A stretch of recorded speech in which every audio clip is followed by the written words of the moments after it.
We are serving 6 counties in central Utah, and these are rural counties. We are in those communities seeing patients, trying to spread awareness about prevention and recovery and rescue with all of our community partners there. We were able to create a really good consortium of partners in the central Utah area.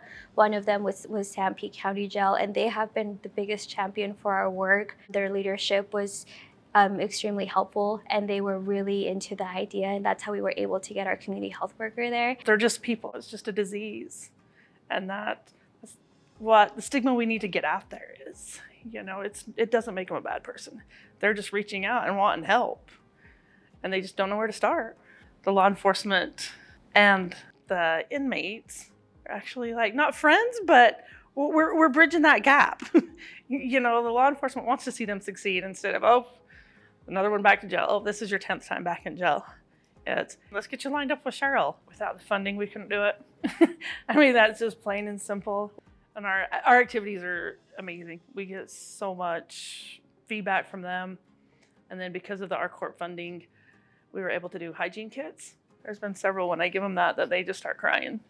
So we're really appreciative of the funding that we have. When the inmates do have their exit interview, she goes ahead and gets them, helps them get copies of their driver's license or social security number, helps them get connected to rehab centers, counseling centers, behavioral health access, or even job opportunities. I'll be there. I'll be their cheerleader. If nobody else will, we'll be their cheerleader.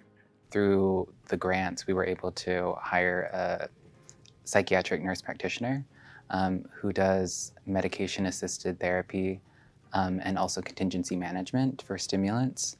So she's able to virtually Zoom into the jail and talk with inmates who are coming up upon being released and schedule appointments virtually. They're also able to go to the actual clinic there in person if they don't have access to a mobile device or internet, and they can have their virtual visit in the clinic. We've been able to improve lives both for people that are going through substance or opioid use disorders and people that are trying to abstain from having their kiddos or their own family members be affected by that. We have partnered with local schools in the area to offer alternative after-school activities for at-risk kids. And we are trying to grow that program. One way that we've been able to kind of establish trust with the Native American population in the area is through the involvement in our consortium with 4 Points Health. And also we have connected with Utah State University, and they've provided us some culturally sensitive naloxone training. Can we see a measurable decrease in emergency department visits since we got this funding for overdose? Yes, we can. Can we see an increase in the number of people seeking MAT services? Yes, we can. And that's really, really rewarding.